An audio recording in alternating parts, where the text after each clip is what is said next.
Well, the first thing I had to do was surrender my whole life to Jesus. And I was a believer, but I was kind of skeptical. And everybody always told me during my addiction, well, a lot of people told me, you have to surrender to the Lord. He's the only way, the only way, the only way.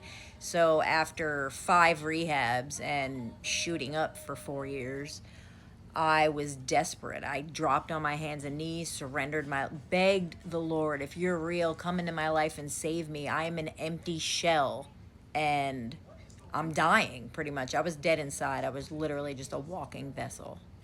The second thing I had to do was get off of autopilot. So when I would wake up in the morning, I would just go through my regular habits. It was just a habit for me to go use. Not only was I addicted, so I had to train my brain and force myself to think of other things and reach out to my accountability partners, do meetings. I did the 90 meetings in 90 days, the first 90 days. I have a support group now. I go to Celebrate Recovery on a weekly basis, and I stay in constant communication with the Lord. Constant. This is a demonic disease, and the only agonist for that is the Lord. And I lived it, and I tried to do it every other way, and none of that worked. Now, when me and my ex first got clean, I went to the Lord, surrendered myself, got baptized, really put myself around like minded people. I surrendered everything except the boyfriend. I didn't want to let him go. I thought that, oh, we can do this together. Even though we both quit, I did it a different way. He just put the drugs down and never worked on himself. So he had the same exact behaviors.